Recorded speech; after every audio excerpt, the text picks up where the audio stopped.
Aztecs get a glimpse of their bowl opponent in Army-Navy game. Watching the Army-Navy game has been must-see TV as long as Rocky Long can remember. Growing up, Long would watch the game with his father, whose Army career spanned 30 years from his enlistment in World War II through service in the reserves. Until I went off to college, I think we watched it every time, Long said. Obviously, he was rooting for one team. Even though I'm sure all the service academies have great respect for each other, in those situations, he would say, all the Navy, was our transportation. They just have a better PR department than the Army does. Long can recall rooting against Army only 3 times, once as a player with New Mexico in 1969 and twice as SDSU head coach in 2011-12. Long will take particular interest in Saturday's Army-Navy game, noon on CBS, because the Aztecs, 10-2, will be playing Army, 8-3, in 2 weeks at the Armed Forces Bowl in Fort Worth, Texas.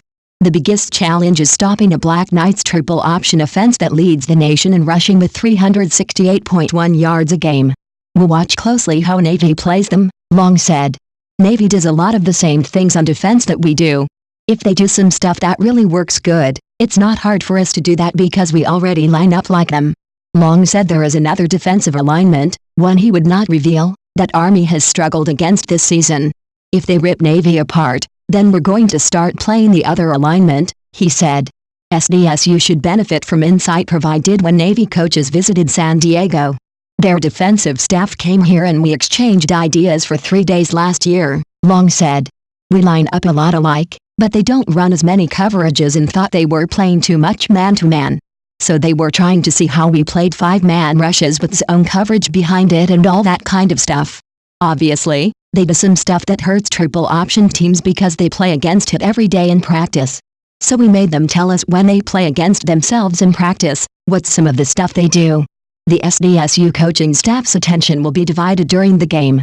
Long said the Aztecs will have several recruits in for a weekend visit. The NCAA's new early signing date is December 20th. Hopefully, we'll have the recruits here, showing them around campus and the facilities, so I can sit in my office and watch it, said Long, who isn't too concerned about seeing every play. Within 2 hours after the game, we have the film and on TV you can't see the stuff you really need to see. You can make a pretty educated guess, but the film on that stuff is so much better to watch,